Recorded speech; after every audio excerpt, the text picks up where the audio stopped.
हमारा आज का टॉपिक है बुद्धि का विकास करें, बुद्ध बने। बेहद इंटरेस्टिंग टॉपिक है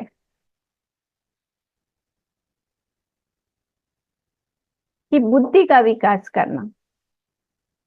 क्या हम एक्सेप्ट करते हैं कि हमें बुद्धि नहीं है?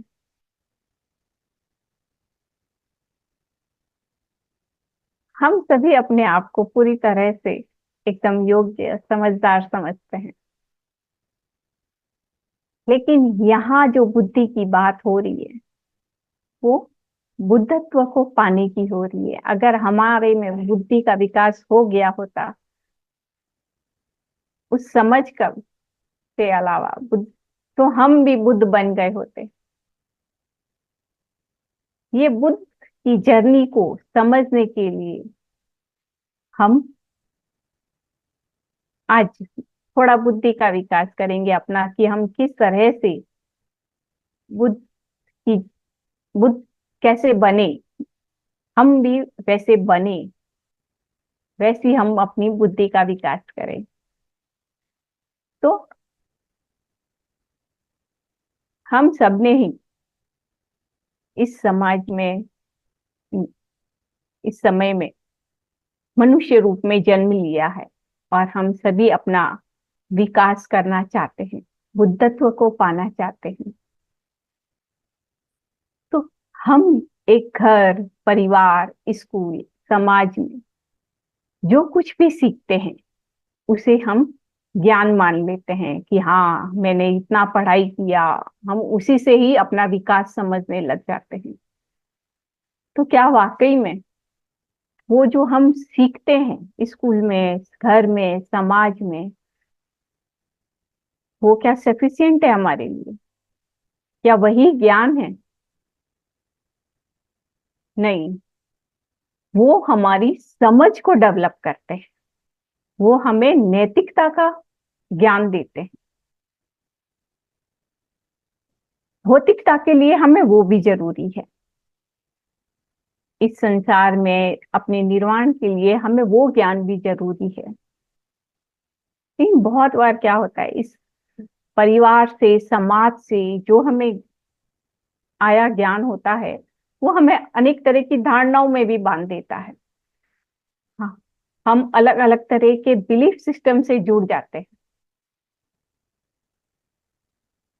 हमारा सिस्टम क्या, हम क्या समझ लेते हैं समाज में, कि जिसके पास में एक अच्छी गाड़ी है, घर है, बंगला है, वो, उसे हम एक अच्छा सफल व्यक्ति समझते हैं।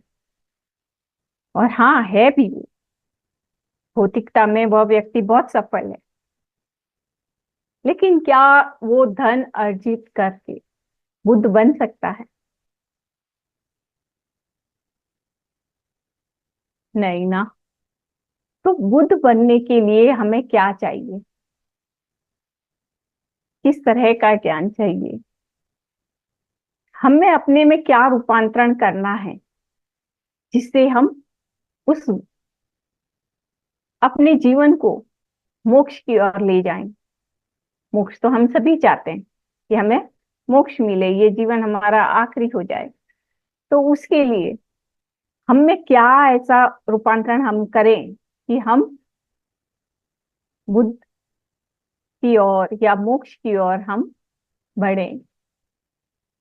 एक सवाल यहाँ पे है सबसे, कि जैसे है होता, कहते हैं ना, इंफॉर्मेशन है, नॉलेज है, विजडम है, इन तीन में क्या डिफरेंस है? क्या समझते हैं हम इन तीनों में से? अगर कोई बताना चाहे हैंड रेज करें, या चैट में भी लिख सकते हैं। तो हम कहते हैं कि इंफॉर्मेशन या इन इंफॉर्मेशन, नॉलेज और विजडम, इन तीनों में से हम क्या समझते हैं?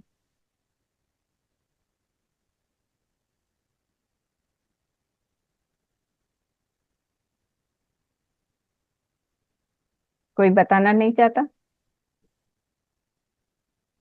या कोई आइडिया नहीं है, या क्या है?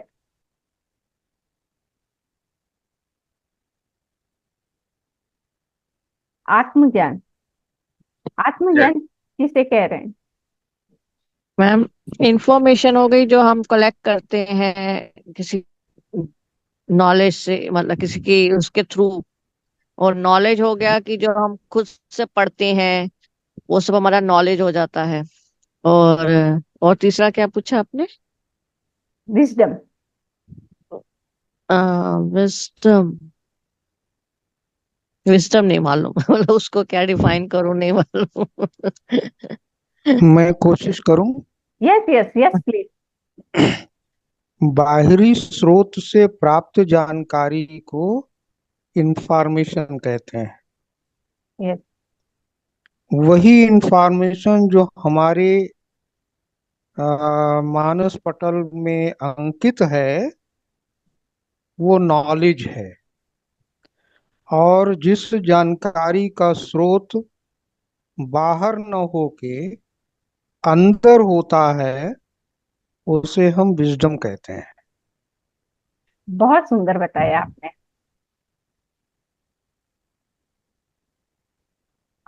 एकदम सही है आप।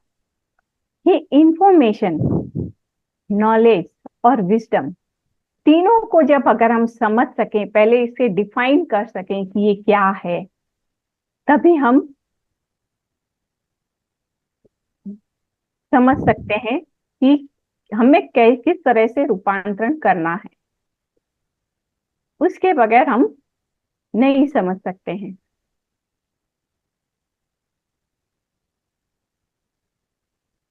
इंफॉर्मेशन हुआ जो हम बाहर से कुछ भी, जो हम अगर हम पढ़ते हैं या किसी से कुछ सुना और कोई भी जानकारी हमें मिली, उसे हम इंफॉर्मेशन कहते हैं।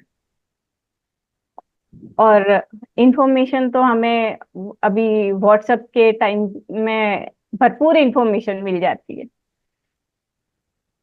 व्हाट्सएप बाबा ऐसा है कि पूरे दिन भर हमें इंफॉर्मेशन देता रहता है, और उस इंफॉर्मेशन को हम कितनी जल्दी ट्रांसफर कर देते हैं, इधर से आया उधर।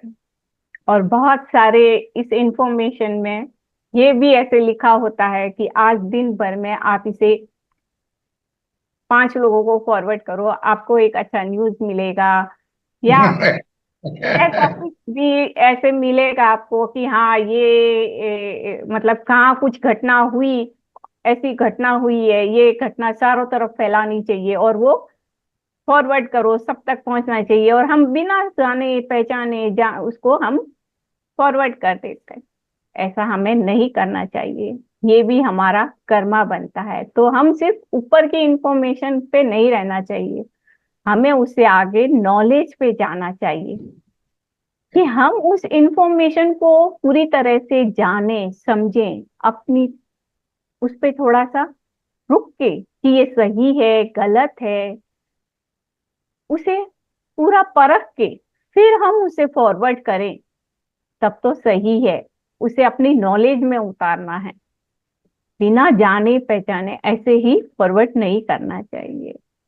और विजडम जो हमारे अंदर से उतरता है, जिसे हम विवेक कहते हैं, कि बहुत बार कहते हैं ना, अपने विवेक का इस्तेमाल करो।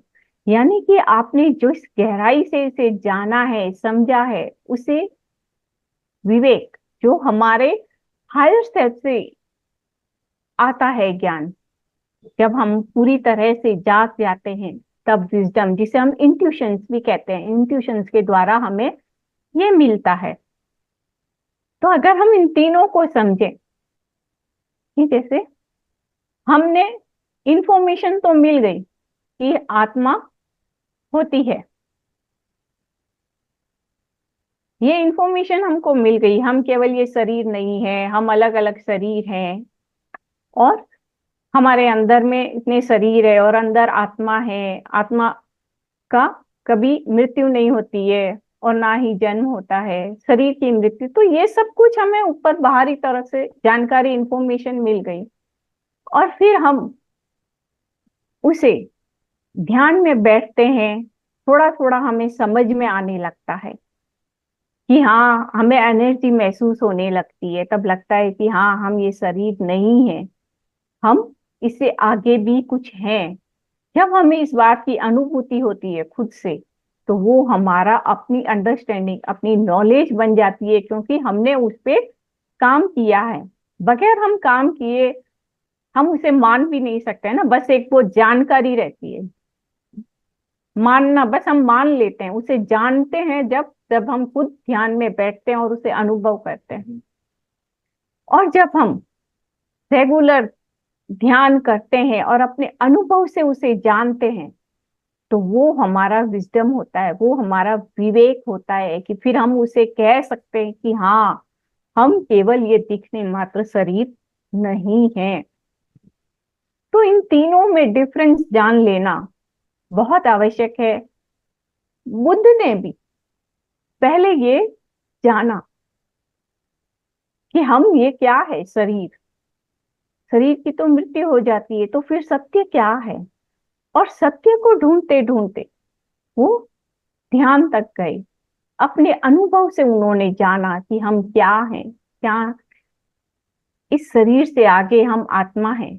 और उन्होंने बहुत से प्रयोग करते हुए अपने आप को जाना। तो हमें भी नित्य ध्यान में बैठना चाहिए और अपने अनुभव से जानना चाहिए कि हम क्या हैं। और पत्री जी ने इसे जानने के लिए अनेक तरीके बताए हैं। पत्री जी नहीं, अलग अलग लोगों ने इसे जानने के अलग अलग तरीके बताए हैं। हम किसी भी तरीके से अपना के स्वयं को जान सकते हैं। ये 8 वाक्य है और बहुत महत्वपूर्ण है।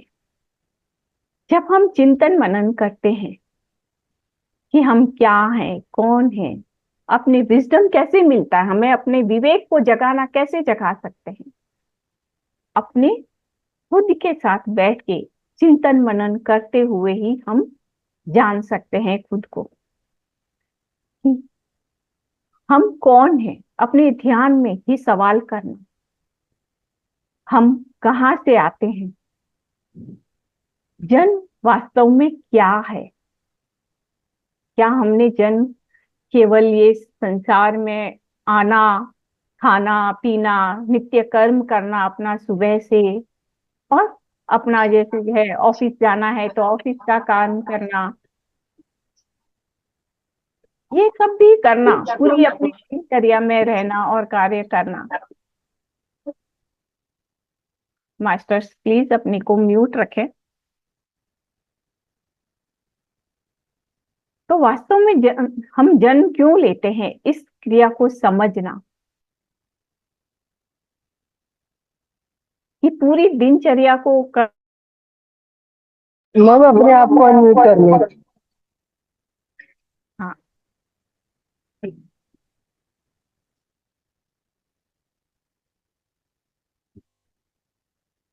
सुबह से लेकर शाम तक की जो हम क्रिया करते हैं, क्या वाकई में बस जीवन उतना ही है। इसे अपने चिंतन मनन से जानना, समझना कि हम क्या हैं, वास्तव में जन्म क्या है, मृत्यु वास्तव में क्या है। मृत्यु को हम अनेक तरीके से समझ सकते हैं कि मृत्यु किसकी मृत्यु है। इसे हम आगे और भी देखेंगे डिटेल में भगवत गीता के द्वारा, कि वास्तव में जीवन क्या है। अपने जीवन को समझें, अपने आप को देखें कि हम सुबह से उठते हैं, अपनी नित्य कर्म करते हैं, ऑफिस जाते हैं, आते हैं, घर का कार्य करते हैं, बच्चे पैदा करना, उनकी देखभाल करना, क्या, और फिर वृद्ध अवस्था हो जाती है, फिर हम मृत्यु हो जाते हैं। क्या जीवन बस इतना ही है। जब हम इसमें चिंतन मनन करते हैं तो हमें अनेक और बात आती है कि हमने जीवन क्यों लिया है, हमारे जीवन का क्या उद्देश्य है। ये 8 लाइन मैंने पत्री जी की ही एक बुक से ली, और मैंने इस पे पर्सनली मेरा अनुभव है कि मैंने इस पे काफी चिंतन मनन किया। ये मुझे बहुत सहायक मिली और बहुत से लोगों ने को ये मदद की है। तो ये आप स्क्रीनशॉट जो लेने आता है वो स्क्रीनशॉट भी लेके रख सकते हैं या लिख भी सकते हैं कि वास्तव में मानव दुख का स्रोत क्या है। हमारे जीवन में जितने भी दुख हैं, वो क्या है, उसका कारण क्या है, उसे जानना पूरा। जब हम उस दुख के कारण को जान लेते हैं, तो जैसे बुद्ध के भी चार आर्य सत्य में आता है ना, दुख का कारण है, कारण का निवारण है, उसे हमें जानना है। संसार में तो दुख है, और हर दुख का कारण है, और कारण है तो उसका निवारण भी है। तो उसका जब तक हम कारण नहीं जानेंगे, तब तक हम उसका निवारण भी नहीं कर सकते हैं। तो आप सभी दुखों का कारण जानना बहुत आवश्यक है,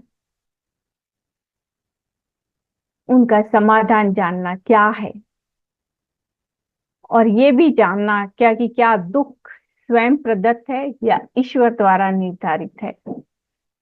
जब हम इसको जान लेते हैं, इस पे चिंतन मनन करते हैं कि ये दुख का कारण क्या है, ये हमारे ही द्वारा किया है या किसी और के द्वारा किया हुआ है, या ईश्वर ने हमारे लिए निर्धारित किया है। जब हम स्वयं को यहाँ खड़े होते हुए देख लेते हैं, तो हमारे जीवन में किसी भी तरह की कोई कंप्लेन नहीं रहती है, कोई जजमेंट नहीं रहता है, किसी से कोई शिकायत नहीं रहती, और उस दुखों को हम बहुत ही आराम से, सहजता से हल भी कर लेते हैं। उनका कारण निवारण सब हम खुद ही निकाल कर लेते हैं, और ये हमें मिलता है अपने ही चिंतन मनन से। ये पहले के जो तीन हैं, इनके तो हमें ध्यान में एकदम अनुभव होते हैं कि हम कौन हैं, हम कहाँ से आते हैं, हमारे जन्म का कारण क्या है, मृत्यु क्या है, वास्तव में मृत्यु क्या है, ये हम भगवत गीता के द्वारा समझते हैं। भगवत गीता भी एक गहन पुस्तिका है, जो कि जिसमें हर अध्याय में भी आता है कि ये एक ब्रह्म विद्या का ज्ञान है। अगर हम निरंतर भगवत गीता का भी अध्ययन करते हैं, तब भी हम मोक्ष के मार्ग पे जा सकते हैं। केवल अध्ययन ही नहीं करना है, अध्ययन करके उसके द्वारा अपना जीवन को रूपांतरण करना है, तभी हम उसमें बुद्ध का भी जो मार्ग है, उसके मार्ग से भी हम अ, सुनना और उसके द्वारा अपने जीवन को रूपांतरण करना, उसे अपने जीवन में दैनिक डे टू डे लाइफ में उसको जीना, तभी हम उसे मोक्ष के मार्ग पर जा सकते हैं। और कोई मुश्किल भी नहीं है, बेहद आसान है।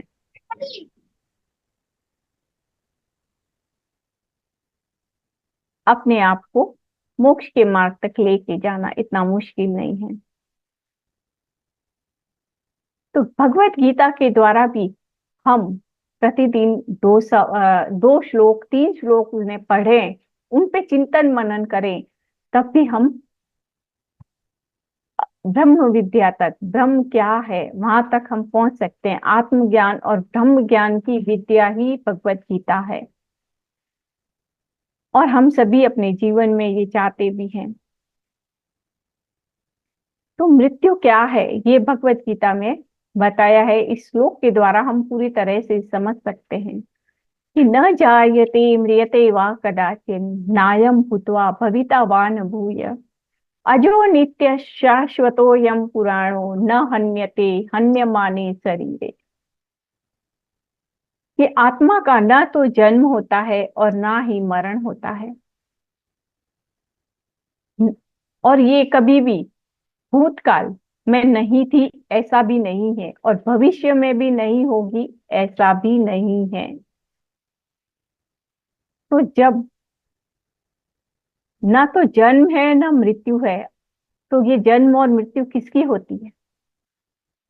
ये शरीर की होती है।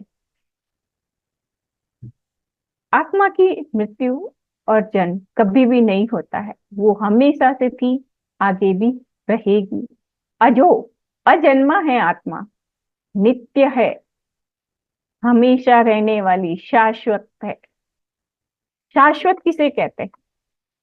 जो जिसका एक लेस मात्र भी ना तो घटता है और ना बढ़ता है, जिस स्वरूप में है, जितनी है उतनी हमेशा रहती है, चाहे एक चींटी में देखेंगे तो भी उतनी है, हमारे में देखेंगे तब भी वो आत्मा उतनी ही है।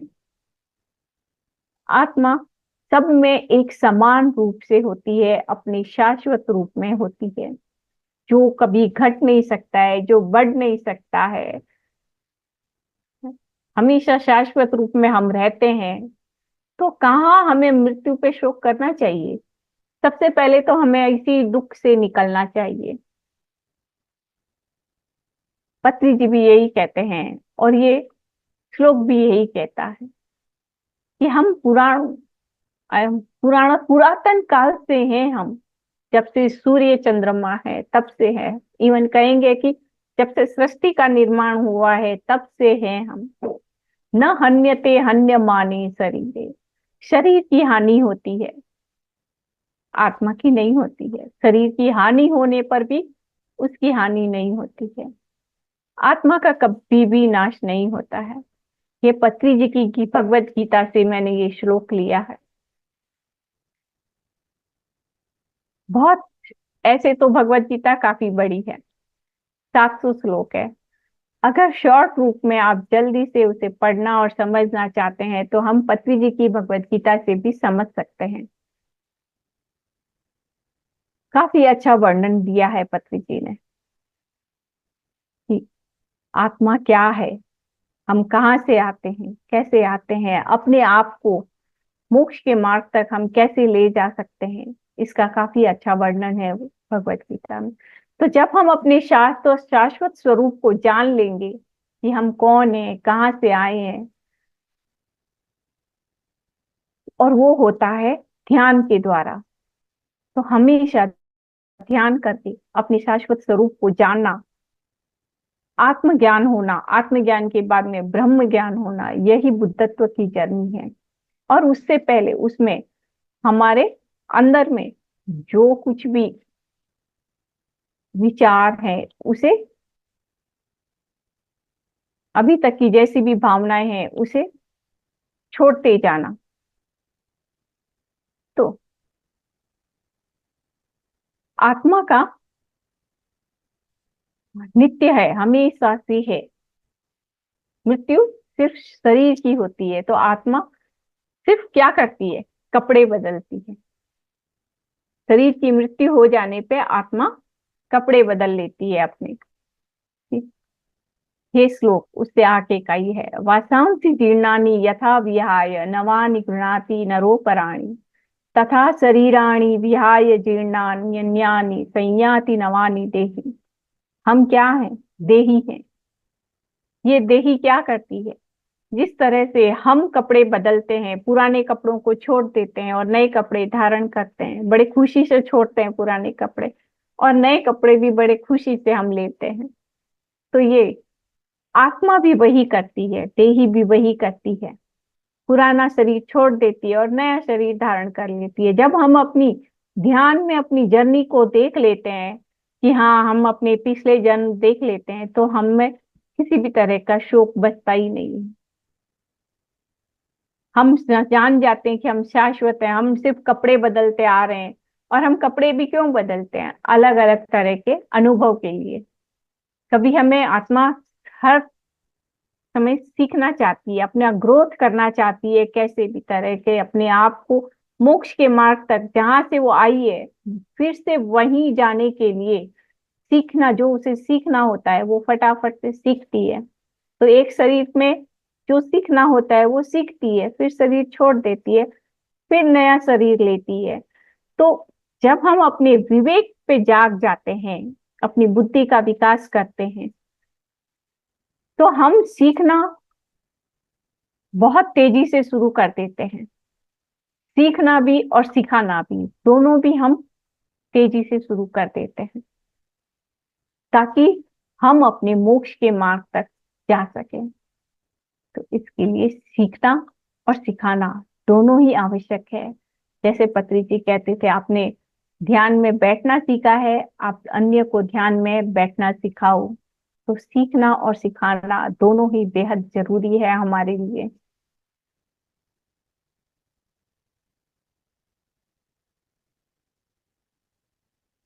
इसके आगे है हम गौतम बुद्ध की जर्नी को जान सकते हैं कि उन्होंने अपनी जर्नी किस तरह से आगे फर्स्ट की। बुद्ध ने के अष्टांग मार्ग को भी अपना करके हम बुद्धत्व को पा सकते हैं।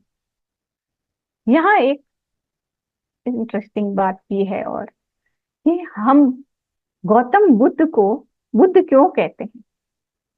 उनका बचपन का तो नाम था सिद्धार्थ, सिद्धार्थ गौतम। फिर हम उन्हें बुद्ध क्यों कहते हैं, कैसे वो बुद्ध बनी। उन्हें हम बुद्ध कहते हैं क्योंकि उन्होंने अपने विवेक को के द्वारा, अपने खुद के द्वारा अपने साथ बैठ के अपने स्वयं अपने आप को जान लिया पूरी तरह से, और खुद को पूरी तरह से जानने के बाद में अपने खुद के विवेक से, अपनी बुद्धि से और लोगों को इस बात का, खुद को जो अनुभव हुआ उसी अनुभव के आधार पे उन्होंने अन्य लोगों को भी ध्यान सिखाना शुरू किया। उस विवेक के जागने के से हम उन्हें बुद्ध कहते हैं। उस बुद्धत्व को प्राप्त कर लिया उन्होंने। वैसा ही बुद्धत्व हम सब भी पा सकते हैं। बुद्ध की जर्नी को जान के, उनके अष्टांग मार्ग को जानकर भी हम बुद्धत्व प्राप्त कर सकते हैं। हम जर्नी में जाते हैं कहीं पे भी, यहाँ से अगर हमें एक शहर से दूसरे शहर जाना है, उसका एक ही मार्ग नहीं होता है, अलग अलग मार्ग होता है। अलग अलग तरीके से भी हम जा सकते हैं। बस से जा सकते हैं, फ्लाइट से जा सकते हैं, ट्रेन से जा सकते हैं। मार्ग अनेक है। हम कोई भी एक मार्ग लें और उस पे नित्य प्रति चलें पूरी तरह से, तो हम भी उस बुद्धत्व को पा सकते हैं। ऐसा नहीं है कि हम कुछ दूर एक मार्ग से गए, फिर बोलते हैं नहीं ये मार्ग सही नहीं है, फिर हम दूसरे मार्ग पे आ जाए, फिर हम तीसरे मार्ग पे आ जाए, तो ऐसे में हम भटक जाते हैं। हमें अपने एक ही मार्ग पे, जो हम पहले डिसाइड करें कि हमें किस मार्ग पे चलना है, कैसे चलना है, पूरी तरह डिसाइड करके फिर हम उस मार्ग पे जा सकते हैं। यहाँ मैं अभी आपको 3 मार्ग मैंने पत्री जी के द्वारा जो बताया पहला, दूसरा मैंने भगवत गीता का भी थोड़ा सा ही बताया है टाइम को देखते हुए, शॉर्ट रूप में ही हम बात करें। यानी कि भगवत गीता में तो बहुत कुछ है बताने के लिए, अपने आप को जानने के लिए, क्योंकि संपूर्ण भगवत गीता है ही आत्मज्ञान और ब्रह्म ज्ञान। और उसके बाद में है बुद्ध के अष्टांग मार्ग को अपने जीवन में अपना के भी हम बुद्धत्व को प्राप्त कर सकते हैं। तो हम बुद्ध के अष्टांग मार्ग को जानेंगे। क्या है बुद्ध के अष्टांग मार्ग? राइट व्यू, सबसे पहले आता है right view, right intention, right speech, right action, right livelihood, right effort, right mindfulness, right meditation. इन सबको हम थोड़ा डिटेल से देखते हैं। सम्यक दृष्टि, क्या है सम्यक दृष्टि? सम्यक दृष्टि अर्थात सही तरीके से देखना। और सम्यक दृष्टि कैसे आ सकती है हमारे में? सम्यक दृष्टि हम कैसे पा सकते हैं? उसके लिए जरूरी होता है हमारे जीवन में ध्यान का होना। बिना ध्यान हम सम्यक दृष्टि को नहीं पा सकते हैं। जब हम ध्यान करते हैं तभी हमारे में समझ आती है कि हमें क्या देखना चाहिए, क्या नहीं देखना चाहिए, क्या हमारे लिए जरूरी है, क्या नहीं जरूरी है। अपने यथार्थ को हम समझने की दृष्टि भी हम कह सकते हैं उसे। अपने यथार्थ को भी तभी हम देख सकते हैं सम्यक दृष्टि से।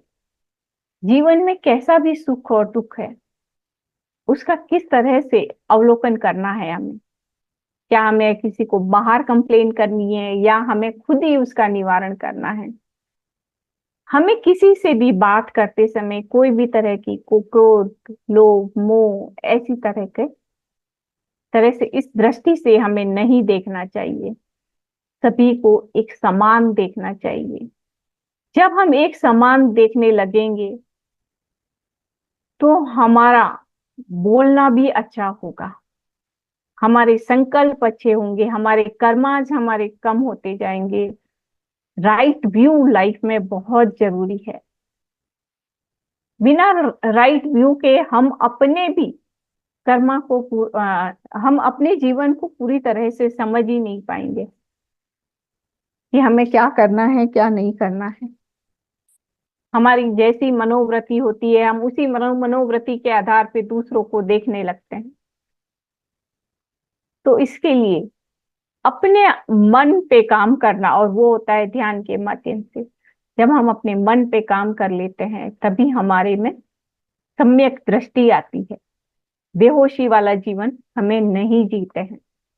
हम जो भी करते हैं पूरा होशपूर्ण करते हैं। सम्यक संकल्प, हमारे जीवन में संकल्प का महत्व है। बिना संकल्प हम जीवन नहीं जी सकते। हम हर कार्य में संकल्प देखते हैं, लेकिन किस तरह का संकल्प हमें करना चाहिए? भौतिकता पे कोई संकल्प नहीं करना चाहिए। भौतिकता से मतलब है कि मुझे इतना धन मिले, मुझे ये घर मिले, गाड़ी मिले, वैसा हमें संकल्प नहीं करना चाहिए। यहाँ बुद्ध कहते हैं संकल्प वही है जो आपके अध्यात्म के मार्ग पे आगे लेके जाए, और उसके लिए सबसे ज्यादा जरूरी है हमारा स्वस्थ शरीर। शरीर को अच्छा रखना हमारा ही कार्य है, उसके लिए संकल्प करना। हमारा ध्यान अच्छा हो उसके लिए संकल्प करना, हम ध्यान सिखाएं उसके लिए संकल्प करना, हम चारों ओर शांति रहे उसके लिए संकल्प करना। तो सही संकल्प भी समझना जरूरी है। अगर गलत संकल्प लिया तो उससे भी हमारे कर्मा बनते हैं। सम्यक वाक, जब हमारे अंदर में सम्यक दृष्टि होगी, सम्यक संकल्प होगा, तभी हम सही तरह से बोल सकते हैं। कि जैसा हम बोलते हैं ना, जैसा मन में होता है फिर वैसा ही हम बोलते हैं, वैसा ही हम देखते हैं। तो सही वाणी का यूज करना हमें बहुत आवश्यक है। उसमें क्या है, हम सत्य बोलें, हमारी शब्दों से किसी को दुख ना हो। अगर हमने ऐसा कुछ बोला उससे किसी को दुख हुआ तो वही कर्मा बन जाता है। तो वैसा हमें नहीं करना है। कभी भी हमारा मन कहीं विचलित है, किसी को गुस्सा आ रहा है, उसको देख के हम थोड़े से विचलित हो गए, तो उस समय में मौन रखें। किसी भी तरह का रिएक्ट नहीं करना है। उस समय में हम जो रिएक्ट करते हैं उससे माहौल भी खराब होता है, और हम उस गुस्से में कुछ होशपूर्ण नहीं व्यवहार करते हैं, और वो दुख का कारण बन जाता है। तो वैसा व्यवहार हमें नहीं करना है। होशपूर्ण व्यवहार करना है। सम्यक वाक, अपनी वाणी के प्रति, अपने शब्दों के प्रति जागृत होना है। से कबीर भी कहते हैं ना, वाणी ऐसी वाणी बोलिए मन का आपा खोए। तो वाणी हमेशा अपनी ऐसे ही रखनी है। न तो ज्यादा कहना है, ज्यादा बोलना है, ना ही कम बोलना है। मौन जहाँ आवश्यकता है बस उतना ही बोलना है। वही है सम्यक वाक। पत्री जी का इस पे वाक क्षेत्र पे एक बुक भी है, बहुत सुंदर है। हमें कैसे शब्दों का यूज करना चाहिए, हमें कहाँ बोलना चाहिए, क्या नहीं बोलना चाहिए, उसे पढ़ना चाहिए। पढ़ना हमारे लिए जरूरी है।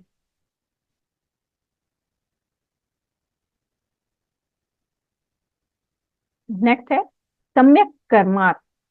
हमें कर्म किस तरह से करनी चाहिए? सम्यक कर्मार्थ का अर्थ है कि हम कोई भी कार्य हानिकारक नहीं करें। मतलब हानिकारक कैसे, कि हम जो कर्म कर रहे हैं उसे हमें तो फायदा हो रहा है, अगर किसी दूसरे को उससे हानि हो रही है हमारे कर्म से, तो वो हमारे लिए सही नहीं है। हमें जो भी हम कर्म करें उससे ना हमें हमें तो फायदा हो ही रहा है, ना तो किसी और को नुकसान होना चाहिए, ना ही प्रकृति को भी नुकसान नहीं होना चाहिए। अगर प्रकृति में नुकसान होता है या किसी और को भी नुकसान होता है तो वो हमारे लिए कर्म बंधन है। जो भी हम कार्य करें कुशलता पूर्वक करें, पूरे खुशी के साथ करें, अन्यथा हम ना करें। किसी भी कार्य को गुस्से से नहीं करना चाहिए। अगर मन नहीं है अगर आपका भोजन बनाने का, तो आप ना बनाएं, लेकिन गुस्से में रह के बनाएंगे तो वही वाइब्रेशन उसमें जाएंगे, उस कार्य में जाते हैं, उस भोजन में जाते हैं, और वही भोजन दूसरे लोग ग्रहण करते हैं तो उनमें भी वही वाइब्रेशन उतरते हैं। इसके लिए अपने कर्म को सही तरीके से करना ये बहुत जरूरी है। सम्यक बुद्ध का सम्यक ज्ञान है जो हमें हमारे डे टू डे लाइफ में पूरी तरह से सजग बनाता है। और हानिकारक कर्म क्या है? वही कि क्रोध, द्वेष, दुराचार आदि के भाव से अंदर अपने इंटेंशन ऐसा रखते हुए हम कार्य करें तो वैसा हमें नहीं करना चाहिए। हानिकारक कार्य हमें कर्म बंधन में डालते हैं, और हमें तो मोक्ष की यात्रा पे जाना है। तो मोक्ष की यात्रा के लिए सम्यक कर्म बहुत जरूरी है। सम्यक आजीव, हमें जो जीविका अर्जन करते हैं वो गलत तरीके से नहीं करनी चाहिए। अनैतिकता, अधार्मिकता के तरीके से हमें जीविका अर्जित नहीं करनी चाहिए। उसका मतलब क्या हुआ कि हम किसी और के हक का नहीं लेना चाहिए अन्यायपूर्ण तरीके से। अनैतिकता का क्या मतलब हुआ? अनैतिक होता है कि हम अपने तो फायदे के लिए करते हैं कि हाँ, जैसे इसमें है कि हम शराब का काम करते हैं, हम व्यापार ऐसा जुए का व्यापार करते हैं। अगर हम किसी को प्रॉमिस करते हैं कि हाँ आपको ये हम देंगे, और हम उसमें मिलावटी काम करते हैं, प्योर नहीं देके मिलावटी काम करते हैं, ये सारा काम अनैतिकता का हुआ। अगर इस तरीके का अनैतिकता का भी हम काम करते हैं तो हम कर्म बंधन में आते हैं। और उसके साथ में अनैतिकता के ऐसे बंधन के साथ में हम जो पैसा अपने घर में लेके आते हैं ना, उस पैसे से भी हमें फायदा नहीं होता है, कष्ट ही होता है। अगर हम इस बात को अच्छे से जानेंगे समझेंगे, तभी हम ये आजीविका का भी महत्व समझ पाएंगे कि हमें कैसी आजीविका अर्जित करनी चाहिए। हमारे आजीविका नैतिकता पे होनी चाहिए, धार्मिक मूल्यों पे होनी चाहिए। गलत तरीके की आजीविका भी हमें कर्म बंधन में डालती है। जब हमें मोक्ष में जाना है तो हमें इस तरीके के अनैतिकता से तो बचना ही रहेगा। सम्यक व्यायाम,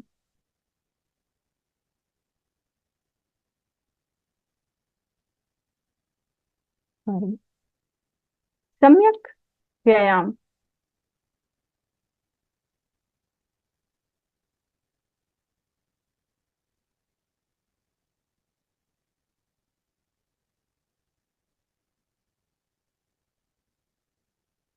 हम अपने शरीर को हेल्दी करने के लिए हमेशा व्यायाम करते हैं। तो व्यायाम निरंतर करना चाहिए, लेकिन अपनी साधना के लिए जितना आवश्यक है उतना ही करना चाहिए। ऐसा नहीं है कि हमें है, बस हम आसन जब हम साधना करें तो एक उचित आसन में पूरी तरह स्थिरता से हम बैठ सके। अगर शरीर में व्याधि होगी तो हम साधना भी नहीं कर सकते हैं।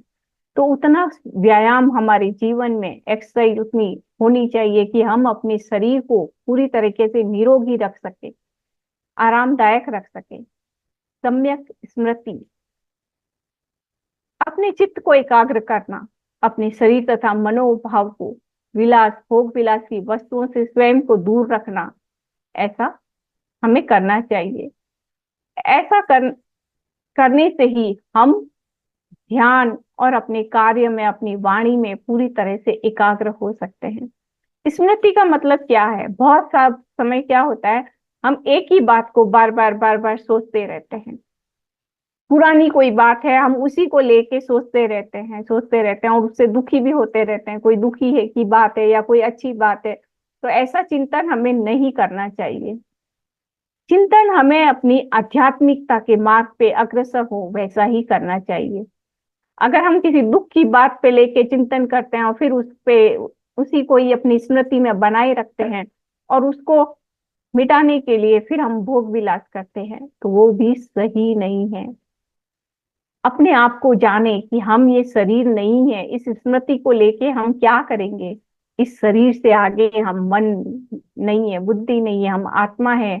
अगर हम जब इसको पूरी तरह से जान लेंगे, तब ऐसी स्मृति को हम अपने पास में रहने भी नहीं देंगे। सम्यक समाधि, ये हम सभी मार्ग में, ये सभी 7 जो अभ्यास है चित्त की एकाग्रता के, वे सभी ने अपनी प्रज्ञा से अनुभूति करनी होती है। ये समाधि है, ये एक ऐसी स्थिति है जहां मन नहीं रहता है। हम पूरी तरह निर्विचार हो जाते हैं। हमारे मन में पूरी तरह से अस्थिरता, चंचलता जितनी भी है वो सभी शांत हो जाती है। हम स्थिर हो जाते हैं, रुक जाते हैं। वही है बुद्धत्व। तो अपने जो बुद्ध ने जो 7 पहले मार्ग बताए हैं, उन 7 मार्गों को अपने जीवन में अपनाना, उसे जीवन में केवल देखना, पढ़ना, सुनना, ऐसा नहीं, इतना ही नहीं है, उससे नहीं होगा। उसे धीरे धीरे करके हम एक साथ भी अपने जीवन में उसे नहीं ला सकते हैं। हम धीरे धीरे करके ही अपने जीवन को उसके द्वारा रूपांतरण कर सकते हैं। एक साथ तो कुछ भी नहीं हो सकता है, लेकिन कोशिश निरंतर करनी चाहिए। जैसे हम निरंतर ध्यान में बैठते हैं, वैसे ही उस ध्यान के माध्यम से अपने जीवन को धीरे धीरे रूपांतरण करना चाहिए। अपनी पूर्णता को जानना जानना चाहिए। फिर उपनिषद में भी है, ईशावास्य उपनिषद में भी है कि हम क्या हैं। हम पूर्ण हैं। हम उस पूर्णता से ही आए हैं और हमारे में भी वही क्वालिटी है जो उस ईश्वर में है। उन्होंने हमें पूर्ण ही बनाया है। हमारे पास में इतने सारे उपनिषद है, हमारे इतने सारे शास्त्र है, हमें पूरा आत्मज्ञान, ब्रह्म ज्ञान देते हैं, लेकिन हमारे में उतना समय नहीं है कि हम उन्हें बैठ के अध्ययन करें। और अनफॉर्चुनेटली हमारे विद्या, हमारे ज्ञान का भी रूपांतरण इतना हो गया है कि हमें उसकी इतनी शिक्षा भी नहीं मिली है। तो अगर हमें बचपन से ही उस चीज का ज्ञान मिला होता, शिक्षा मिली होती, तो हमारे लिए भी बुद्धत्व का मार्ग पाना इतना कठिन नहीं होता। जो अभी तक हम जिस संस्कार में रहे हैं, जो हमें ज्ञान, जो हमारी समझ डेवलप की है, उस समझ को धीरे धीरे धीरे धीरे हमें रूपांतरण करना ही बुद्धत्व का मार्ग है। लेकिन कोशिश जरूर करते रहना चाहिए। जर्नी करते करते ही हम आगे बढ़ते हैं। तो अपनी पूर्णत्व को जागना, भगवान ने तो हमें पूर्ण ही बनाया है, हमें तो सिर्फ उसे जागना है उस तल पे कि हम किस तरह से पूर्ण हैं। अपने आप को पूरी तरह से जानना बेहद जरूरी है, क्योंकि एक ज्ञानी सिद्ध पुरुष इस संसार में अधिक सजगता से और कुशलता से कार्य कर सकता है। अभी हम सोचते हैं कि हम ये करते हैं तो क्या है, सही है, गलत है, लेकिन जब हमें अपना ज्ञान हो जाता है, तब हमारे लिए वो मार्ग एक ही रहता है। अभी हमारे सामने 4 मार्ग है, तो 4 मार्ग में से हम कहाँ चलें, कैसे चलें, वो होता है। लेकिन धीरे धीरे जब हम अपना सेल्फ रियलाइज कर लेते हैं, तब हमारा को एक ही मार्ग हमें समझ में आता है कि हमें क्या करना है, कैसे चलना है। हम बुद्धत्व को पाना इतना मुश्किल भी नहीं है। बुद्ध ने क्या किया था जो अभी हम भी कर रहे हैं, आनापानसती ध्यान करते थे, वो भी कितने वर्षों तक वो भटके हैं उस बुद्धत्व को पाने के लिए। और एक बार एक वृक्ष के नीचे बैठे और अपनी सांसों के साथ जुड़ के बैठ गए और उन्हें अपना सेल्फ रियलाइजेशन हो गया। एक ही साथ में उन्होंने अपने इतने धर्म, तो वैसे ही हमारे में भी जिज्ञासा होनी चाहिए कि हाँ, मुझे अपना जानना है, अपनी विवेक के पट खुद के अनुभव से मुझे अपना को जानना है। बिना जिज्ञासा तो ये कार्य नहीं होगा। खुद की जिज्ञासा बेहद जरूरी है। उस जिज्ञासा के बिना, जैसे बुद्ध में भी वो जिज्ञासा हुई तभी उन्होंने मार्ग ढूंढा, और उन्होंने इतने साल तप किया और उसे संचित करके बहुत छोटे रूप में हमें बताया है। कितनी आसानी से तो हमें तो पूरा मार्ग बता दिया। अब मार्ग पे चलना तो हमें खुद ही होगा कि हम किस तरह से इस मार्ग पे चलते हैं, कितनी लगनता से हम चलते हैं, ये हमारे पे है। बुद्धत्व पाना मुश्किल नहीं है, बुद्धि का विकास करना भी मुश्किल नहीं है। अपनी बुद्धि का विकास करें। अभी तक जो हमने समझ सीखी है अपनी घर परिवार स्कूल से, उस समझ को एक साइड में करें, उन धारणा को एक साइड में करें और अपने जीवन के रूपांतरण के लिए तैयार हो जाए, अपने बुद्धत्व के लिए तैयार हो जाए। Thank you friends, thank you. उम्मीद करती हूँ आपको समझ आया होगा। जहाँ कहीं भी आपको कुछ ऐड ऑन करना है, कुछ समझ में बहुत आया या नहीं समझ में आया, आप क्वेश्चन कर सकते हैं। यस। बहुत सुंदर। मैं आई अप्रिशिएट यू। आपके मैं बोलने का तरीका, सोचने का तरीका, समझाने का तरीका मेरे को बहुत पसंद आया, बहुत ज्यादा पसंद। धन्यवाद। Thank you sir.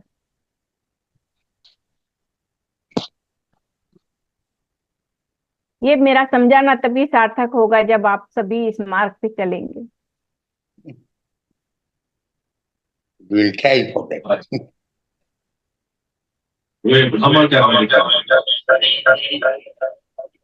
आपका साउंड एक तो आध्यात्मिकता के लिए बहुत ही उत्तम मार्ग मैम, बहुत अच्छा बताया आपने। इस पे चलना, प्रैक्टिस करना ही सबसे बड़ा कीमती प्रयास होगा। Yes sir. जी, इस पे चलना थैंक तो यू। हमें खुद ही, हमें मार्ग मिल सकते हैं लेकिन उस मार्ग पे चलना हमें ही होगा, कोई दूसरा नहीं चल सकता है। नहीं, प्रैक्टिस, शास्त्र। अभ्यास तो हमें ही करना। अभ्यास नहीं करेंगे तब कुछ नहीं मिलेगा, बिना अभ्यास के तो कुछ नहीं मिलेगा। यस और सर। सबसे बड़ी बात तो ये है कि पहले मिल भी जाए, कुछ मार्ग भी मिल जाए, वहां लगने लगे। मार्ग ही नहीं मिलता लोगों को, फिर शरीर खराब होते हैं, बीमारियां होती हैं। वो चीजें सबसे बड़ा अवरोध वो होता है। शरीर ठीक हो जाए, फिर मार्ग मिले, फिर उस पर चले आदमी, तो ये तो बहुत ही बड़ी बात है, बहुत बड़े किस्मत की, भाग्य की बात है। Yes sir. Thank you sir. जी मैम, थैंक यू मैम, बहुत थैंक अच्छा लगा, बहुत बढ़िया। Thank you sir. और बहुत अच्छा है। तो पिछले 3 साढ़े 3 साल से मैं अभी इस लाइन में चल रहा हूँ, कोशिश कर रहा हूँ कि कहीं कुछ हो जाए। जिसको भी मैं बोलता हूँ कि थोड़ा सा मेडिटेशन करो, नहीं है। आपको मेरी आवाज आ रही है? हाँ आ रही है। हाँ, तो मैं वही कह रहा था, आपका बहुत बहुत धन्यवाद। आपने इतने मैम ये अच्छे से कुछ समझाया, कुछ बताया। चीजें ये मिलेंगी, कुछ चीजें ये मिलेगी, इन कुछ प्रश्नों के उत्तर किसी किताब में या वैसे कहीं मिलेंगे? हाँ, मिल जाएंगे। आप एक कर्मों की खेती लीजिए। हाँ जी। हाँ जी बोलिए। मतलब ये सवाल कि ये सृष्टि परमात्मा ने क्यों की, किस मकसद से की, फिर आदमी में, इंसान में जो है वो सुख उख क्यों, किस लिए भरे, उसमें एल्यूरिंग, ये माया मोह जाल क्यों भरा, ये मतलब जो शत्रु पैदा कर दिए उसके बीच में काम क्रोध लोभ मोह मद मत्सर, ये क्यों भरे, किस लिए भरे, क्या उद्देश्य था, फिर इनसे संघर्ष करके ऊपर उठने का ये था। इसका मतलब इन चीजों के, एक तरफ बोलते हैं कि वो ईश्वर परमात्मा सर्वहितकारी है, बहुत बहुत ही दयालु है, बहुत ही कृपालु है, ममतापूर्ण है, करुणापूर्ण है, वो उनके लिए तड़फ रहा है, अपने बच्चों के लिए छटपटा रहा है। तो जब ये ऐसे कर रहा है तो फिर ऐसे दुखों में ये अपनी आत्माएं क्यों डाली, अपने अंश क्यों डाले उसने। इन चीजों के थोड़ा इसका थोड़ा इस साइकिल का, थोड़ा साइकिल के ऊपर कोई या किताब या बुक या कोई थोड़ा सा झलक मिले। हाँ, पत्ती जी की एक बुक है, उसमें जी। आप देख सकते हैं, वाक क्षेत्र में उसमें उन्होंने डिटेल में लिखा है। और सेकंड में कि मैं आपको ये कह दूं कि परमात्मा ने हमारे में दुख नहीं भरा है, ना दुख तो भरा है ना सुख भरा है। परमात्मा ने हमारे भीतर कुछ नहीं भरा, ये फिर भरा हमने किसने? ये हमने स्वयं ने भरा है। यही तो गलतफहमी है हमारे में, कि हमें लगता है परमात्मा ने हमें भरा है। नहीं। नहीं तो सुनिए ना, सुनिए, शुरू जब आदि था तो एक हाँ तत्व था, एक हाँ, तत्व था, सिर्फ एक ही था, परमात्मा था। फिर उसने अपने से अनेक हुआ, वो अपने अंश भेज दिए, उसने वो आत्माएं भेजी। तो बिल्कुल। जब वो अंश भेजे, आत्माएं भेजी, तो उन्होंने क्यों कैसे अपना लिए वो जब उसके अंश थे तो वो कैसे अपना लिए उन्होंने? देखिए, ये बड़ी स्टोरी है। अभी मैं आपको बुराइयां तभी इतना इतना पूरा डिटेल में अभी आपको नहीं बता सकती हूँ। इसके तो लिए मैं जड़ों तक जाने की बात करूँ ना, जड़ तक इसके की क्यों इसके लिए ऐसे वो अपनाई क्यों? प्रोडिगल सन बोलते हैं, बाइबल में बोलते हैं प्रोडिगल सन है वो अवज्ञाकारी बच्चा, बालक हुआ जिसने की अवज्ञा की अपने पिता की, और सब भाग गया, उसकी आज्ञा नहीं मानी। तब ये बाइबल में ऐसा लिखा हुआ है। तो ये जो है इसके ना ये पत्री जी की कौन सी किताब बताई आपने मैम? वाक क्षेत्र में है। और एक और बुक है, अभी मेरे को नाम नहीं याद आ रहा है, उसमें पत्री जी ने बहुत अच्छे से डिटेल में लिखा है कि परमात्मा पहले एक ही थे, और उसके बाद में उन्होंने किस तरह से सृष्टि की रचना की, किस तरह से डिवाइन विल बना, वो सारा सारा कुछ डिटेल है। डिवाइन विल बनाने की भी जरूरत क्यों पड़ी, इसका भी कारण है। बिना कारण मैं कुछ वही भी बोल नहीं। रहा हूँ ना मैम, अब हाँ कंपैरेटिव रिलीजन का स्टडी करना हो, कंपैरेटिव रिलीजन का स्टडी तो कबीर साहब का आपने सुना है, कबीर साहब महावतार बाबा जी ने उनको कहते दीक्षा दी है, तो महावतार कबीर साहब को बोलते हैं कि परमात्मा ही वो है, कबीर साहब है, उन्होंने ही सृष्टि की है, उन्होंने 4 युग बनाए, अनामी लोक, अगम लोक, अगम, अनामी, अकह और सत्य लोक, 4 लोक बनाए। ऐसी ऐसी बोलते हो। अब सच क्या चीज है उसका पता लगे, सच क्या चीज है, सत्य क्या है। अब ये देखो, सत्य तो सत्य, सिर्फ एक ही है, सत्य सिर्फ एक ही है। अब सत्य नहीं ना, वो कबीर साहब जो बोल रहे हैं वो सत्य है कि परमात्मा ने जो एक था वो उसने सारी आत्माएं बना के भेजी आके, फिर उन्होंने वो आइयां क्यों अपना ली, किस लिए अपनाई, क्यों पड़े बखेड़े में ऐसे प्रपंच में, ये सर, शत्रु अपना लिए सारे। हाँ जी। आपके बहुत सारे सवाल हैं, और बहुत मतलब वो है, शायद इतने मैं सवालों। वही बुक, मैं फिलोसफी का स्टूडेंट रहा हूँ और मैं इनकी जड़ों में जाना चाहता हूँ भी हुआ क्यों, ये जाना क्या क्यों चाहिए, किए। जरूरी भी है, जाना भी चाहिए। हम कहाँ से आए, क्यों आए, सत्य मैंने का भी जाना। इनोवेशन देखो ना, सत्य का इनोवेशन जो है, सत्य का इनोवेटिव तो होना चाहिए, सच्चाई तब तो पता लगेगा सच्चाई है क्या चीज है, हाँ, सत्य है कहाँ से आया ये। बिल्कुल सही बात है, ये जानना भी बिल्कुल। चाहिए। अब लेकिन उधर कबीर साहब बोलते कि ऐसा है, वो आजकल रामपाल जी महाराज उन्होंने असंख्यों किताबें छाप दी हैं, वो कहते हैं कबीर ये दुनिया जान है, कबीर साहब भगवान है, वेदों में भी लिखा है, यजुर्वेद में लिखा, उसमें सब कभी कभी। सर, पत्ती सर बोलते थे हर कोई भगवान है, आप भी भगवान हो, हम भी भगवान है, लेकिन जानना आवश्यक है, बिना जाने तो नहीं समझ कुछ सकते हैं। नहीं आ सकता, कुछ नहीं कर सकते, जब तक जानेंगे नहीं तब तक मानेंगे नहीं। मानेंगे। जी। इसके लिए आपको जानना जरूरी है, पढ़ना जरूरी है। आप किसी ने मैम से पर्सनली फोन कीजिए, तब बात कीजिए। अभी पूरा बाकी और भी कोई लोग सवाल हाँ, करेंगे। यही है, सही है। सॉरी मास्टर, आप कभी लेट टाइम में मैम से बात कर लीजिए और तब आपके सवाल का जवाब मिल सकते हैं। हम्म। किसी अन्य का कोई सवाल है तो हम ले सकते हैं। यस, कोई और पूछना चाहेगा कुछ? शर्मा जी, आपका टॉपिक बहुत लंबा चौड़ा है, इसलिए हाँ, नहीं हो पाएगा आज। आप पहले पढ़ेंगे, अपनी थोड़ी सी क्लियरिटी करेंगे, तभी समझ में आएगा। हम पूरे आपके इतने सवालों का जवाब हम एक ही सेशन में नहीं दे सकते हैं, सेशन की भी कुछ मर्यादा होती है। आपको ही लेसन दे देते हैं, आप ही को समझाना होगा सब कुछ। मास्टर अपने अनुभव शेयर कीजिए। आप आपको अभी इतने दिन से आप तो ध्यान बैठे हैं, ध्यान कर रहे हैं, तो इतने नए नए मास्टर आ रहे हैं, तो क्या आपको कोई अनुभव ध्यान में नहीं होता है? आप थोड़ा हम जानना चाहेंगे कि हम जो कार्य कर रहे हैं इसमें कोई हमें वो मिल रहा है, कोई परिणाम भी निकल रहा है, या हम ऐसे बोल के चले जाते हैं? आपका आवाज क्लियर नहीं आया मैम। आप लोग को कोई भी सवाल है अपने ध्यान से लोग जो रिलेटेड सवाल कर रहे हो, और अपने अभी जो इतने दिन से ध्यान में बैठे हो, तो ध्यान कर रहे हो, तो ध्यान में आप लोगों को अनुभव होने चाहिए ना। तो अनुभव आप अपने अनुभव कोई तो बताए, कोई शेयर ही नहीं करता है, तो हमें कैसे पता लगेगा आप ध्यान में ठीक जा रहे हैं नहीं जा रहे हैं? बिल्कुल अपने ध्यान के अनुभव भी शेयर करें और अपने ध्यान में हो रही परेशानियों को भी जानें तो लंबा कि अपने तो ये होता है। परेशानी हो रही है, गहनता से हम ध्यान में कैसे उतरें, ये सभी सवाल करने चाहिए। शर्मा जी, आप ही अपना अनुभव बताइए। जब से ध्यान कर रहे हैं, तो आपको कैसा अनुभव हुआ?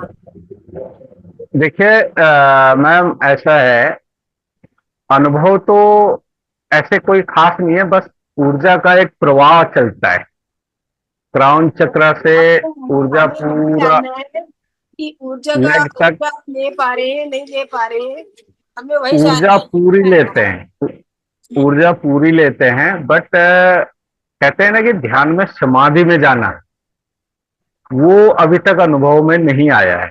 जाती है हाँ सर, ये ऐसे लाइन से हाँ, होता। हम हाँ, फर्स्ट स्टेप वही है कि हम सबसे पहले ऊर्जा को ही महसूस करते हैं, जैसे ऊर्जा का हमारा फ्लो, हाँ, ऊर्जा का पहले फ्लो हमारा पूरा ये चलता है।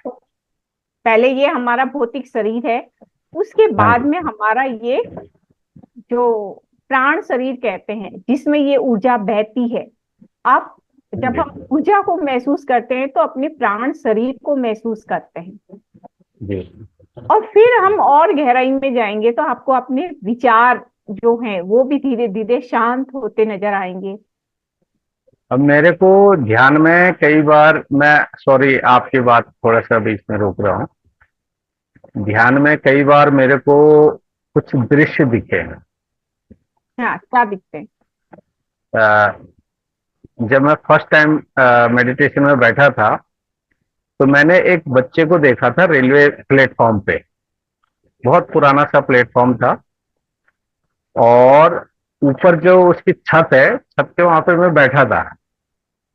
वहां से मैं उस बच्चे को देख रहा था। तो जब तक मैं उस बच्चे के पास पहुंचा और एकदम से मेरी आंख खुल गई। ये मेरा फर्स्ट, पहले दिन का था। उसके बाद फिर मेरे को एक बार क्या हुआ कि मैं जंगल में हूं, वहां से तीन रास्ते जा रहे हैं, कच्चे वाले, जो गांव ये जंगलों के जो रास्ते होते हैं, तीन रास्ते जा रहे हैं। मैं वहां पे खड़ा था, तो अचानक से कहीं से घोड़ों की चलने की आवाज आई और मैं झाड़ी के पीछे छुप गया। जैसे ही मैं छुपा तो पीछे दीवार है, दीवार पे ऐसे टिक के जैसी यूं हुआ तो मेरी आंख खुल गई एकदम से।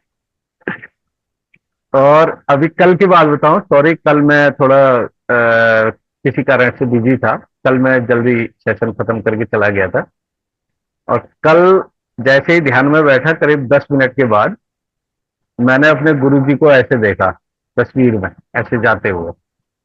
ठीक है, और उन्होंने यूं दृष्टि कर रखी थी, ऐसे टेढ़ी नजर, और यूं निकल के जा रहे हैं।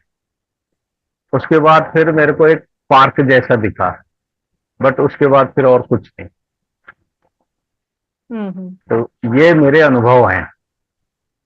अच्छा है सर, अपने अनुभव को एक डायरी में लिखते जाइए कि आपको और 3 मार्क क्यों दिखाए गए, आप क्या चिंतन में कर रहे थे उस समय में, इसके लिए आपको 3 मार्क दिखाए गए। वो सब अपने अनुभव को एक डायरी में लिखें तो आपको वो समझ में भी आएगा कि ये मुझे क्या समझ मतलब क्या दिखाया गया, क्या बताया जा रहा है मुझे?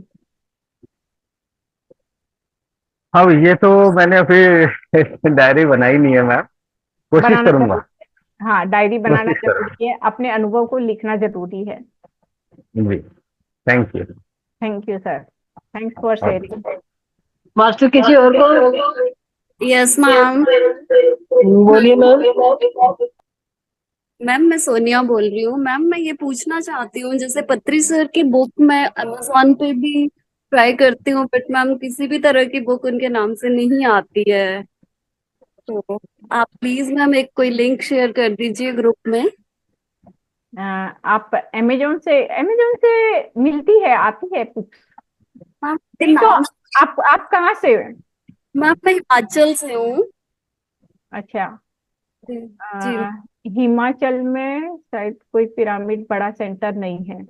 नो मैम, पिरामिड की भी बड़ी प्रॉब्लम होती है मैम। अगर हम ऑनलाइन में अगर हम परचेज करते हैं मैम, तो फिर वो डायमीटर्स और वो सब प्रॉब्लम रहता है आपको उसमें। आपको है ना, ये यहाँ वेबसाइट पे जाइएगा, पिरामिड वैली के वेबसाइट पे चले जाइए जी मैम। बैंगलोर के। उस वेबसाइट से आप ऑर्डर करके मंगा सकते हो। Pyramid ma'am. ओके। हाँ। अगर मैम आप हम पिरामिड अमेजोन या फ्लिपकार्ट से भी हम अगर मंगवाते हैं, तो मैम उनकी कोई प्रॉब्लम तो नहीं होती? जैसे डायमीटर्स परसों भी एक नहीं सेशन नहीं में सब नहीं बता रहे थे। नहीं नहीं, वो उसका पैकिंग उस तरीके से ही होता है, उसमें कोई दिक्कत नहीं आती। मैम तो हम बेझिझक मंगवा सकते हैं? जी हाँ मैम। हाँ, मंगवा सकते हैं एकदम से। Okay ma'am. मैम और बुक्स का कोई लिंक आप प्लीज शेयर कर दीजिए, ताकि इजीली बुक्स हम। का, हाँ जैसे मैं मोस्टली अमेजोन से मंगाती हूँ, या फिर यहाँ पिरामिड वैली के वेबसाइट से भी मंगा सकते हैं हम। पिरामिड वैली वेबसाइट है, इसमें गूगल में आपको मिल जाएगा। हाँ जी। पिरामिड वैली बैंगलोर इंटरनेशनल डालोगे, उसकी वेबसाइट में आपको मिल जाएगा। और मैम पत्री जी से रिलेटेड कोई बुक्स वो भी नहीं आती है मैम। मैंने बहुत ट्राई किया, सर्च भी करती हूँ, तो उनके नाम से रिलेटेड कोई बुक नहीं आती है, उस पे शो ही नहीं करता है। नहीं करता है, जैसे यहाँ भगवत गीता है, मैं तो अक्सर भगवत गीता पत्री जी की मंगाती रहती हूँ, तो वो हाँ अमेजोन से ही आती है मेरी। हाँ। और हाँ कुछ बुक्स है जो नहीं मिलती है, तो बट मेन जो बुक्स है वो मिल जाती है। पत्री जी की कर्म क्षेत्र है, वो भी आपको मिल जाएगा इसमें अमेजोन से। ठीक है वाक मैम। क्षेत्र है, वो भी मिल जाएगा, कर्म क्षेत्र, वाक क्षेत्र, ऐसे है कुछ बुक्स उसमें अमेजोन पे है। फिर से ट्राई करूंगी मैम। हाँ। मैम ओके मास्टर, किसी का और का कोई शेयरिंग है, कुछ क्वेश्चन है?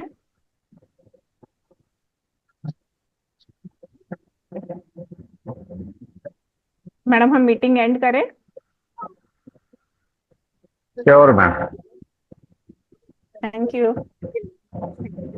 Welcome ma'am, thank you, thank you, बहुत बहुत शुक्रिया। Thank you master.